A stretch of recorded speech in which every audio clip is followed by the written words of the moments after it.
What's up? It's Matt, and we are back with another expert roundup from the restaurant business.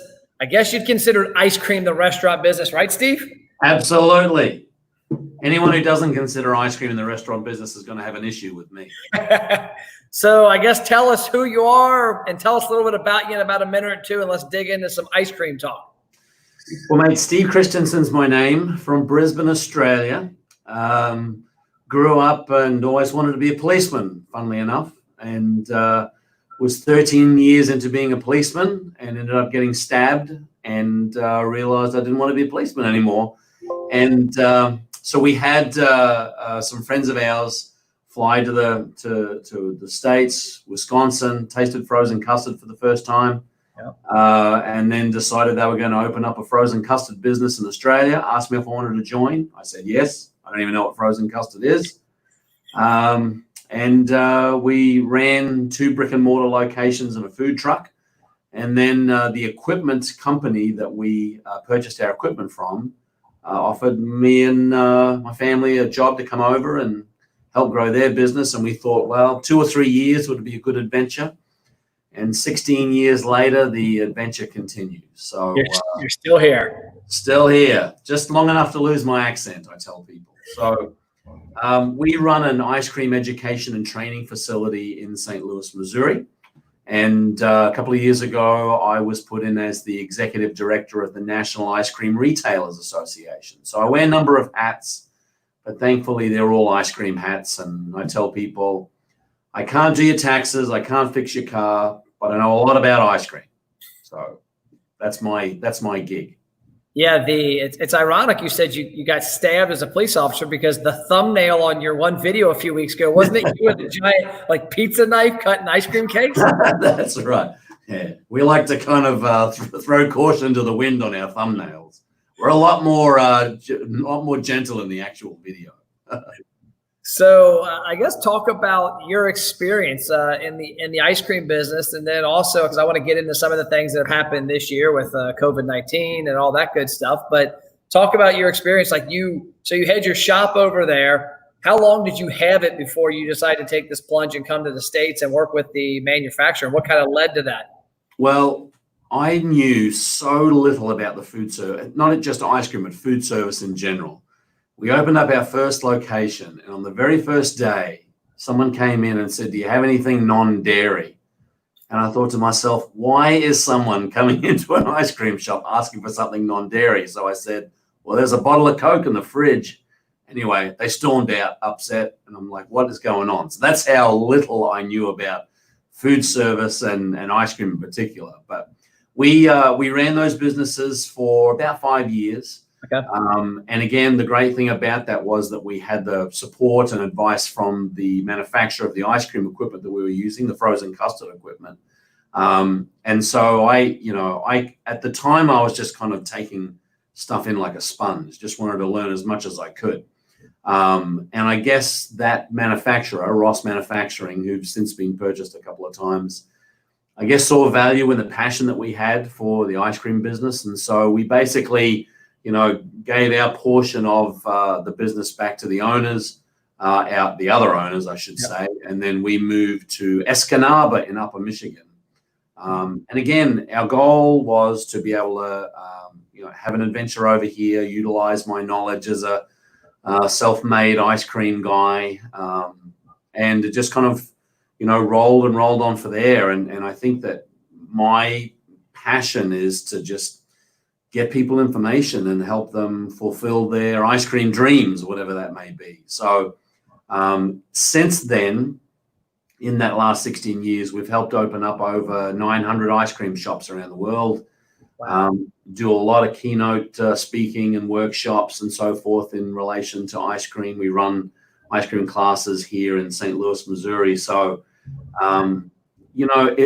there is a broader application to a lot of the things that we talk about in ice cream. But ice cream is a pretty kind of specific segment of the food service industry and has its own challenges and its own strengths and weaknesses. And that's kind of what we spend a lot of our time on. What I love about ice cream, and my family and I are consistent consumers of it. I'd say we probably on a bad week get it once, and on a really great week get it 2 to 3 times. And it always cracks me up because we eat out a lot. Like the joke in our family is our kitchen divorced us. My wife the other night, the first time we made dinner was I cooked a DiGiorno pizza. So I always get a kick out of it though, because a lot of restaurants pretend or try to do desserts. And like in our area, we have a place in Cincinnati called Grader's Ice Cream, which is a staple here. It's the best ice cream I think I've ever had. And you'll be at a business, they'll say, "Hey, you guys gonna have dessert?" "No, we're going to Grader's down the street." And they'll yeah, we can't compete with that. And so we're constantly going from one place to the other and spending money and having a good time. But I think that's a struggle. I think a lot of restaurants, of course, want to have that extra spend and be ice cream, but there's just something magic about what happens in an ice cream shop versus what happens in a scoop in a kitchen, right? Yeah, there is. And, it does come down to return on investment for money and time. So you've got to think, for most restaurants, I would imagine the dessert may be 5 to 10% of their total sales. Yeah. And so the investment of a batch freezer or a custard machine or a soft serve machine, just the machine itself can be anywhere between $12,000 and $30,000. So you've got to think, well, for a 5 to 7 to maybe 15%, spend of my customers, I'm investing a lot of time here. So that's why, a lot of these ice cream places don't venture into a whole lot of food because they want to be very specific. They've got a lot of, capital investment, food costs kind of rolled into that business model. It doesn't mean to say that a regular food service place can't add ice cream. And we've seen some pretty successful segmentations of, someone's menu from let's say a regular restaurant or a burger and fry place to a dessert place as well. Someone like Culver's and Freddy's, do a great job in it's all on the same menu, but they have separate marketing processes for their custard as they do for their burgers and fries. And so people are more willing to even come in after a football game for custard at somewhere like Culver's and Freddy's as they are going there to get burgers and fries. Yeah. And that's someone that's investing capital and space and people into making something that's really high quality. And I think high quality is the key. I won't mention the name, but there's a brand that we eat at all the time. They're dessert items. And we did some consulting for this company. My firm did a few years back, probably 3 years back.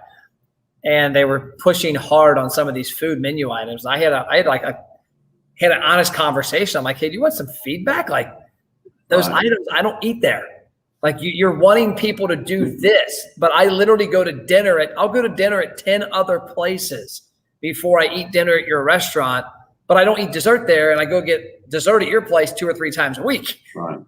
And I think that sometimes businesses want to be everything to everybody.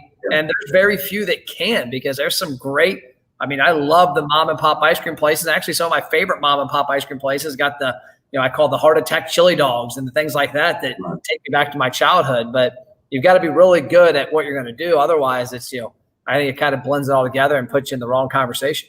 Well, I think the flip side happens the same way. A lot of ice cream places, as you mentioned, are seasonal. Yeah. And so what you'll find is that, they've really put their craft and their investment into ice cream equipment. And then in the winter, if they're open year round, find out, oh my gosh, I need to have something to drive revenue. And so they make some pretty average choices when it comes to what I call gas station food, that kind of cheap hot dogs, cheap nachos, cheap whatever. And, hoping to kind of get that revenue. But what it ends up doing is, as you just said, it ends up kind of just decreasing customer base overall, because they're like, well, they used to be a great ice cream, but now they've got all this other stuff happening here. And so I do think you can do both well. I just think there needs to be a lot of forethought and planning and investment in it, because, as you said, people will come for products that really are top quality. And, ice cream versus food and food versus ice cream, it's kind of the same conversation. I don't know too many places that are literally 50% ice cream and 50% food. So there's always going to be one give and take. But I know that, the places that are food service places that really invest in a frozen dessert program are looking at the 20s and 30s and 35% percentage of sales rather than the traditional 5 to 10%. So. Well, and you mentioned Culver's, and also one that comes to mind with me, and they're going through some troubles now, I think, but they've got a good product I enjoy, Steak and Shake. And that's a place that we'll go and get a burger and a fries and Coke, and that's not an option of not getting a shake and leaving there.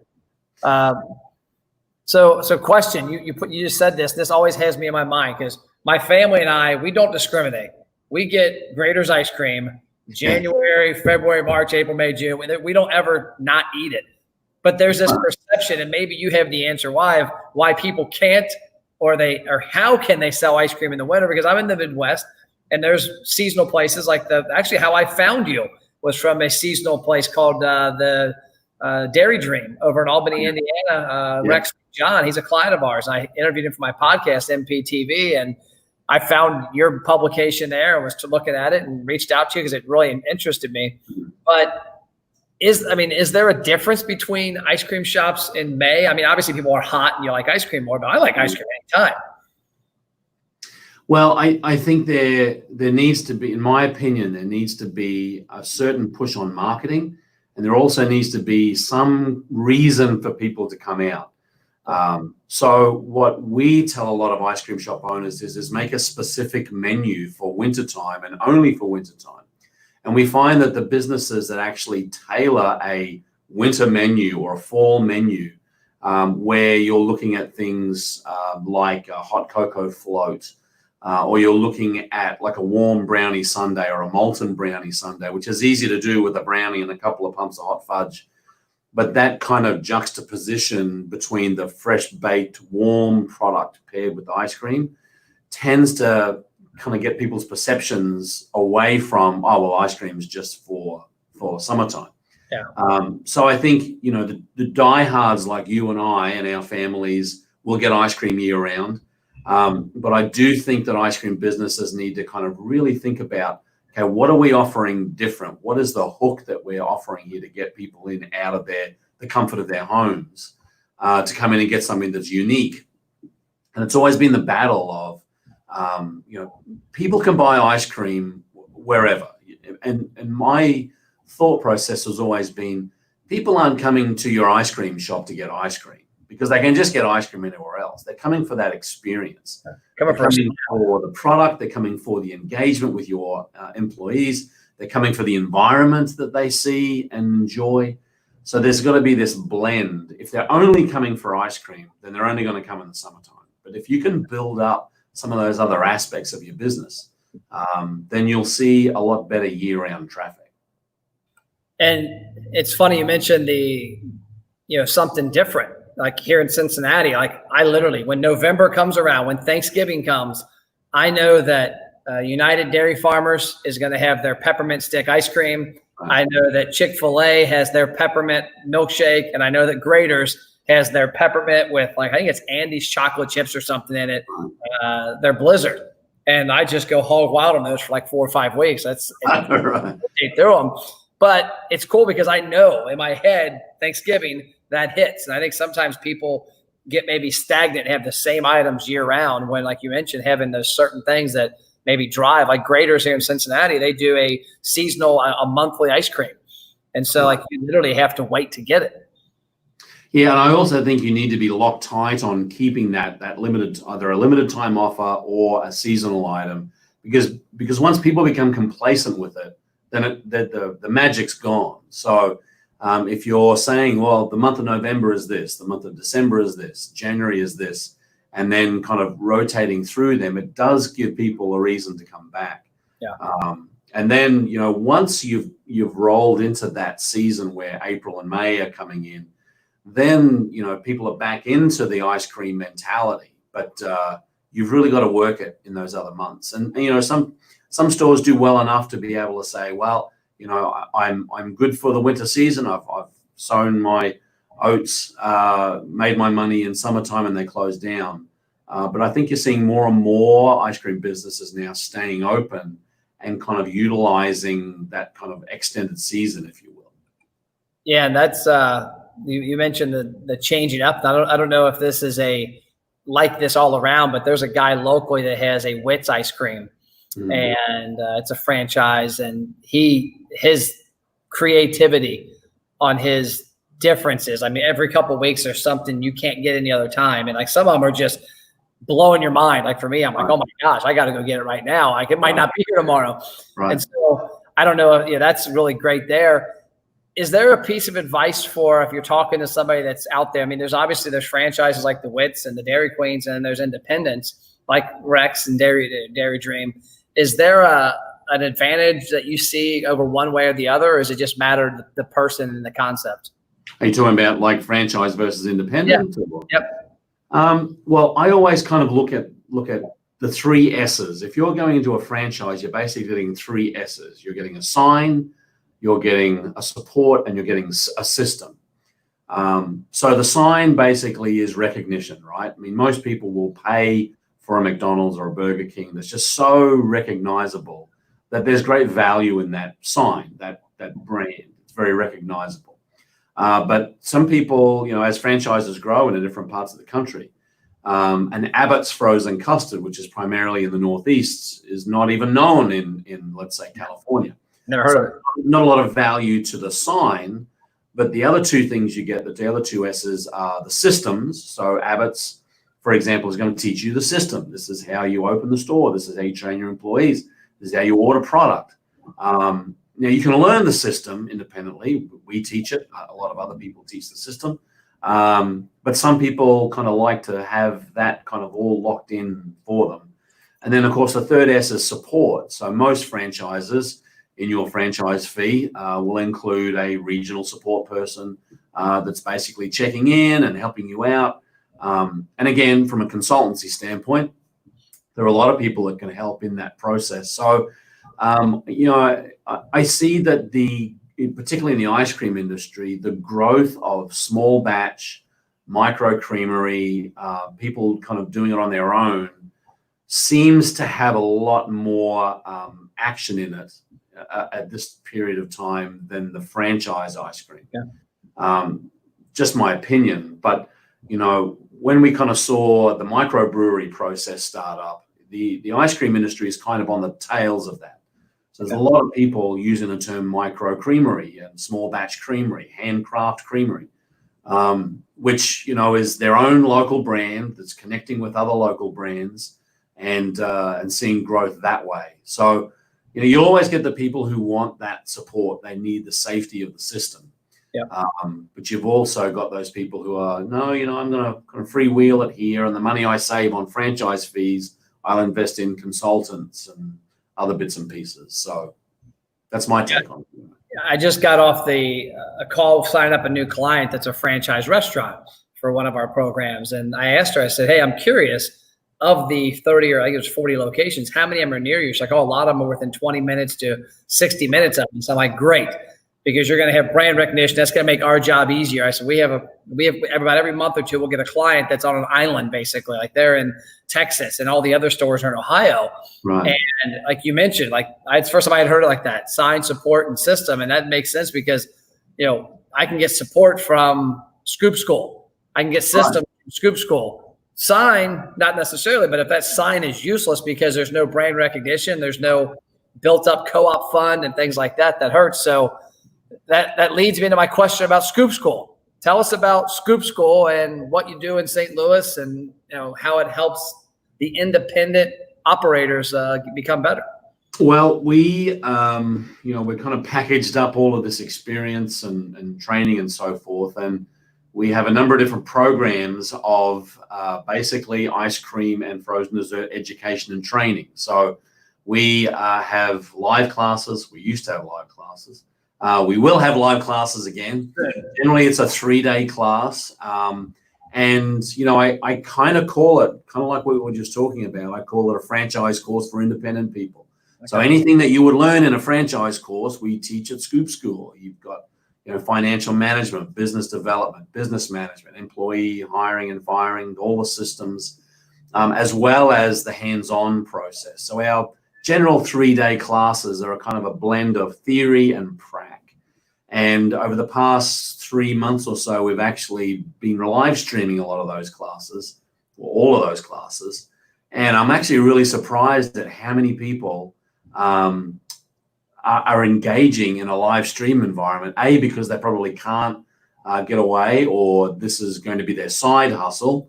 And so, they kind of, live streaming is better for them. They can get to watch the recordings later on. So that's our standard class. We do a master class for people that are in the business already that, really kind of just need help fine tuning their concept. And then we do custom classes. We get a lot of people who are in the food service business already, who say, look, I don't need to do a class. I don't need to learn about food costs and hiring, but I do need to know how to run a frozen custard machine, or I do need to know how to do this. So we do a lot of custom stuff, a lot of consulting.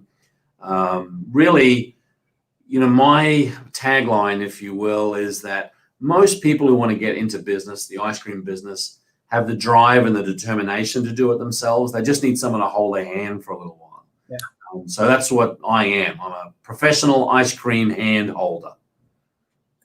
But So you can't really hold hands now in COVID. We'll wear gloves. We'll wear gloves on the holding hand. you can do the MP fist bump by That's right. So, and I think that's important, because I think I'm a big proponent of learning, and I think a lot of times, we had an independent boat and RV dealership for 9 years, almost 10 years, that me and my dad and brother started from scratch. And I'll never forget, about 6 or 7 years, we would have conversations with our manufacturers, go, hey, we're doing this much in sales.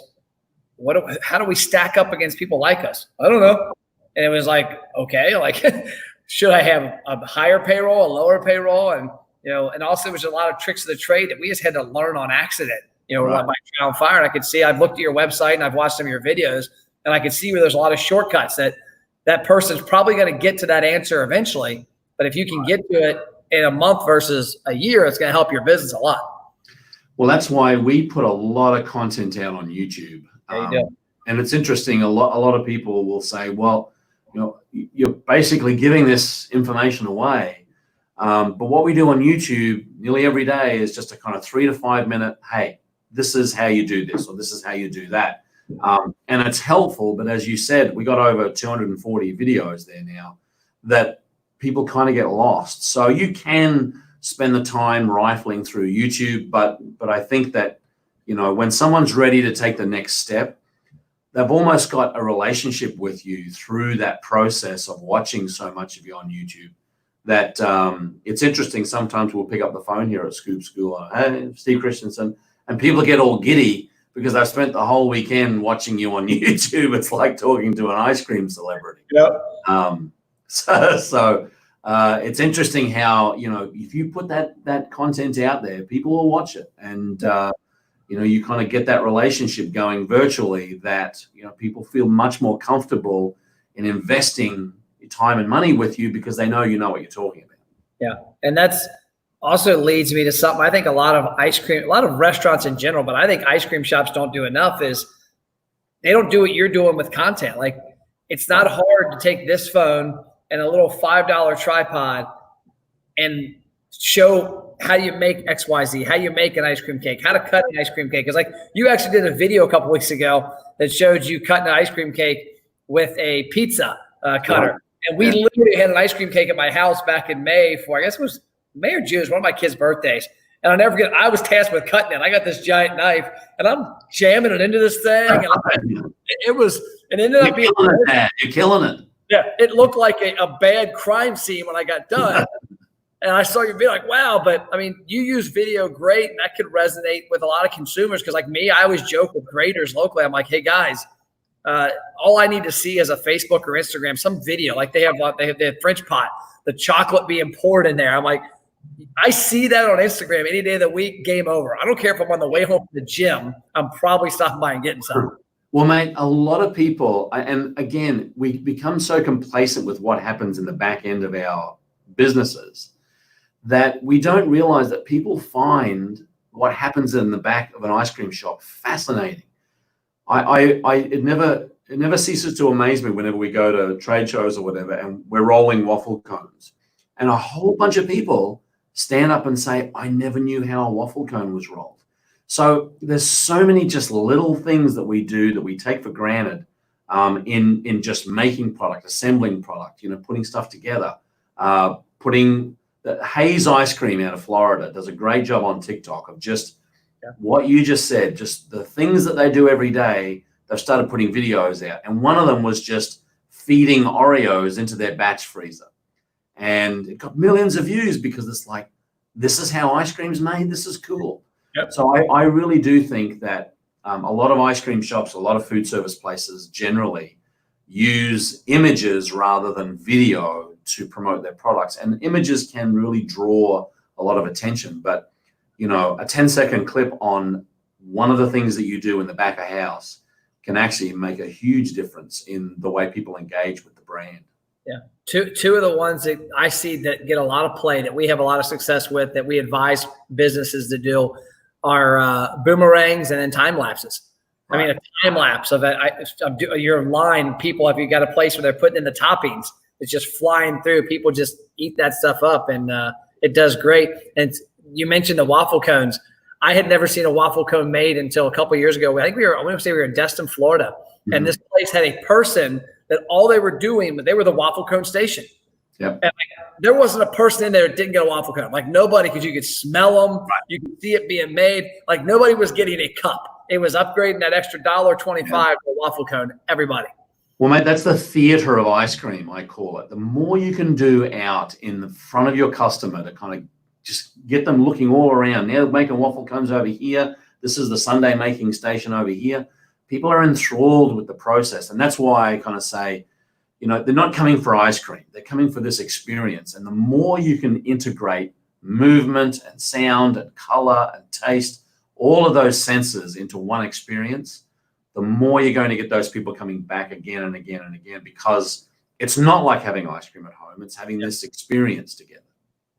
Okay, so before we went live, you talked about that a lot of shops are playing catch up right now, that, the pandemic threw everybody for a loop. And there was a lot of places like Rex, we mentioned earlier, that he actually has a drive-through. He did pretty well during the pandemic, but there's a lot of places that, that big month where they build up in March and April into the summer season and baseball, not whole baseball teams coming by, lost that. What are you seeing that's helping these shops that were forced to play catch up, and how are they surviving? Well, I mean, I think that one thing that a lot of food service places have found out, well, a lot of business have found out, that cash is king. Yep. And in the ice cream industry, particularly those that are perhaps this first season, kind of rely on that early season revenue to almost bankroll their inventory and a lot of the things that they do. And this year, there was none of that. And so a lot of places really kind of struggle because they get to the end of last year's season, they go on a holiday, they have a good time because they know that, in the March and Aprils, they're going to start building up that revenue to get to your main selling time. And so this year that never happened, and it was a shock. And so, businesses closed, unfortunately.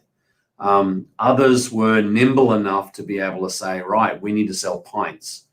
We've never sold pints before. Let's get some pints in and just start selling pints. A real savior to the ice cream industry was some brilliant mind came up with a quarantine pack. And it was, say, four pints of ice cream, a sleeve of cones, some, hot fudge to go on the side. And everyone just started selling these quarantine packs, and it kind of got people through. Now, thankfully, not only have ice cream shops been struggling, but the general population's been struggling and stuck at home. So now that there's a little bit of, freedom in people being able to get out under certain circumstances, they're not taking the trip to Disney. They're not taking the, thing that they were going to do summertime, but they can do a staycation. So they're now going to their local ice cream shops and their local restaurants. And we're finding that most stores have now, because they've been that busy time, made up for, or are close to making up for, the slump in the early season. But it's been a true business of, looking at how nimble you are and how quickly you can turn your business model to offer third-party delivery services or do delivery yourself, or to come up with a particular menu item that caters towards a specific event that you'd never done before. So thankfully, the weather's good around the country generally, and customers are wanting a treat to kind of get them through this, troublesome time. And ice cream shops and hopefully food service in general are fulfilling that need, and they're doing okay. So you mentioned third-party delivery, and it was kind of comical. I was at a Dairy Queen recently, and this was, I guess, back probably in May. It never would have crossed my mind because I was thinking third-party, buffalo wings, pizza, cheeseburgers, and guy comes in, and we're standing in line because they had opened up, and you can get in line. We get in line. And he comes in and he's getting like 8 blizzards and leaving. I looked at my wife, I'm like, how did we not think of that? I would have been sitting by the pool right now eating a blizzard. But, I think I personally think third-party apps get a bad name. Yeah, they're like anybody else. There's negatives, there's positives. It's like me. I could make ice cream. I could make my own rendition of a blizzard at home a lot cheaper than I would to go spend $30 to feed 5 people in my family. Right. It's not going to be as good. There's advantages to it. And I think there's ways to game it because a lot of people that are doing, like I've got friends of mine, when they order third party, they're not going to that business. They're on Uber Eats looking for something to fix a need, in that case, they're hungry. They want ice cream. They want a milkshake. They want lunch, dinner. And like I had a conversation today with a guy. He said, it's highway robbery. They're ripping me off. It's 30%. And I said, well, it's also 70% of something you weren't going to get. And maybe figure out a way to creatively have your menu a little different on that third-party app where it's a little more expensive. Because I know we've ordered food from third-party. I had a bill from Quaker Steak and Lube during the shutdown. It was $98. It would have normally cost me probably $60. Right. But I understood that what I was doing. So what's your advice or your feedback on third-party with ice cream shops? Well, mate, here's the thing. Someone's going to be at home at night, sitting in bed, thinking, man, I'm hungry. I've got no ice cream in the fridge. And so they've got their phone out and they're scrolling through whatever it is, Uber Eats or Postmates or whatever it is, Grubhub. And up pops your images, your logo, your website, your brand that, as you just said, would never have come across them. Ads on TV are too expensive. You might do some Facebook advertising and social media stuff, but when someone's specifically looking for something to eat and perhaps a dessert, those images, if you can control the images that people have got on there of so far as, take-home packs or sundaes or whatever it looks like, there's got to be some, parity between what they're looking at the screen and what they're going to get at the door. But I see it as, just an extra revenue stream that perhaps you never got, as you said before. But I also think that, in a time where someone's at home and they're trying to make a decision on what they want, your logo and your brand, your website, your imagery that keeps coming up is almost like a virtual thumbprint on someone's mind. So you may not make a lot of money out of that. But when they're driving down the street and they see that logo on the sign and go, man, I got their ice cream at home one night through Grubhub. Let's stop in and get some. It was great. That's what I think most retailers aren't factoring in is this kind of lifetime value of what that customer is getting. So it's not, we teach people about return on investment, and perhaps unless you're, as you just said, kind of fashioning menu items that are only specific on those third party, maybe there's not a huge return on investment, but you've got to look at the lifetime value of a customer. And when you've been there for them in their time of desperation at 11 o'clock at night at home, wanting a pint to drown out their sorrows, that can net thousands and thousands of dollars as a loyal customer in years to come. So it's well worth it, I think. Yeah, I obviously think there's, margins are tight in all restaurant business, but I'm like, well, you know what? If this place, like I told a guy the other day, I said, he was like, well, I'm spending $1,000 a week on Facebook and getting traffic to my website. I said, okay, well, what's the acquisition cost? How many people have spent? Because I guarantee you might be close to 30% of your own, you take that Facebook cost, the same thing as you would have paid them. But those people aren't leaving that app and going there. And then also it's an option. Like one of my barbecue clients was like, Matt, we don't have delivery. We're not going to have delivery. It doesn't make sense for us. This gives me a chance to deliver. And if I send them straight from the link on my website, I think he uses Grubhub mainly, it's like 10%. Mm-hmm. He's like, so when I look at the advantage of, hey, somebody can spend money at my restaurant and get it delivered, I don't have to have a driver and the insurance and all that stuff.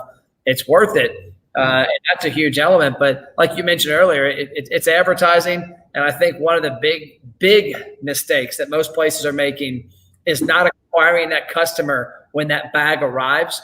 Because when whoever you order from, that bag shows up sealed, there's an opportunity to have a tabletop or something on top of it saying, hey, join our VIP club, join our cone club, join our scoop club. I think a lot of places aren't taking advantage of that. Absolutely. So I guess last but not least, talk to us about the organization, because that's how I found you, and tell us about what that's about and how what type of businesses should join and what it does for them. Well, it's the National Ice Cream Retailers Association. You can get there at nicra.org, but something that's a little bit easier to remember is icecreamusa.org. And we have, over 1,000 ice cream and frozen dessert businesses around the country, some internationally, that are a member of the association. It's $225 a year to join. I'd like to think that there's huge value in a lot of the things that we offer our members, discounts on services and products. We have a very robust members-only Facebook group, which, there's so many different Facebook groups out for a lot of different food service companies and segments. But, these are people that are willing to share because they know that these are people within the network. So we have free video-based training. There's just so much to do. And again, there's a lot of support there. I've never come across an industry that has been so willing to share, at least in our organization, entrepreneurs helping entrepreneurs. And that's our tagline, ice cream people helping ice cream people. So founded, 86 years ago, it's a long time running. We have a convention every year, generally in the first week of November. We've only just announced that this particular one will be virtual, but we're going back to Florida next November. So yeah, any other information you need, you can kind of look at the NICRA website. But a lot of people who are either in the business, people who are looking to get into the business. We have a big segment of our membership that are supplier members. So if you make a product that you could sell to an ice cream shop, there's a supplier membership there. Just a really good hub for ice cream people and those that want to either get into the ice cream business, they're either in the business and want to grow their business, or perhaps have a food service business that they want to add frozen desserts to. It's a wealth of knowledge and experience there. Well, awesome. Well, I appreciate your time. I know it's National Ice Cream Month. Yesterday was National Ice Cream Day. Yeah, how serendipitous is this, eh? It's like it was meant to be. And I probably ate too much ice cream this weekend. It was our normal ice cream run, and then my daughter's high school graduation get together at our house. So it was an ice cream weekend at the Plapp House. Well, that's good. It should be an ice cream weekend at everybody's house. I agree. I appreciate your time, and we'll make sure to keep telling people to go look you all up and look up Scoop School, look up nicra.org, and appreciate all you're doing for the business. Thank you, sir. Awesome. Thanks, Matt. Good to talk to you. You too.